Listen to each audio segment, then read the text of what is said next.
cilësia e 6 me radhë, kupola e gjithë cilësive. Thot Allahu subhanahu wa ta'ala në Kur'an: "Walladhina la yad'una ma Allah ilahan akhar." Robërit e Zotit të gjithë mëshirshëm janë edhe ata të cilët përveç Allahut nuk adhurojnë asnjë tjetër.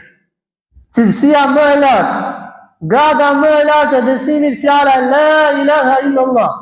Nuk ka të adhuruar me të drejtë përveç Allahut. Nëse gjitha të tjera ti bën dhe këtu në këtë gradë çalon, janë ndëzu poshtë gjitha ato që ke bën. Një njeri që ka bën me miliona gjëra të tjera, por ka adhuru dikë tjetër pos Allahut, ti njeriu i bën punët pluhur thot Zoti. Nuk i quhet asnjë gjë. Sa do të jesh modest, sa do të kesh paqe, sa do të falesh gjithë natën ti, ti apo shtit gjithë pasurinë tënde. Nëse nuk e adhuron Allahun si të vetëm, nuk quhet asnjë gjë. Dhe këtë s'po e them unë, po e ka thënë Zoti në Kur'an, në librin e tij famlar. Thot Allahu i lartësuar: ata të cilët i mohuan argumentet tona dhe takimin botën tjetër, thot, veprat e atyre asgjëson. Argumenti i Allahut, Allahu një vetëm.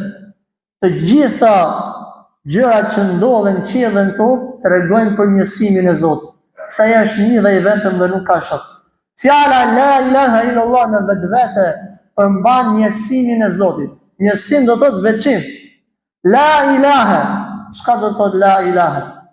Nuk ka të adhuruar. Pra nuk ka asnjë të adhuruar tjetër illallah përveç Allahut fuqiplot. Mos e lut askënd përpos Allahut. Mos kërko për askujt përveç Allahut. Mos adhuro askënd përpos Allahut. Mos u frikso askujt, vetëm Zotit tënd. Ai është një wahid i vetëm. Për këtë Zot vetëm kam vuajtur miliona musliman para teje dhe vuajnë miliona musliman sot për fjalën la ilaha illallah Muhammadur Rasulullah.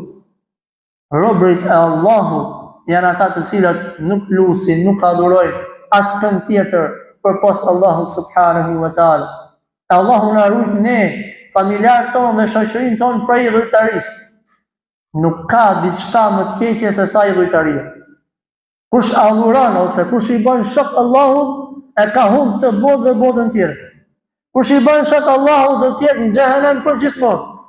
Dhe kjo është fjala me mira fjalë të Allahut në Kur'an dhe me mira hadithet pejgamberit alayhis salam që tregojnë se kush i bën shok Zotit, kush adhuron dikë tjetër pas Allahut, do të jetë në xhehenem përgjithmonë.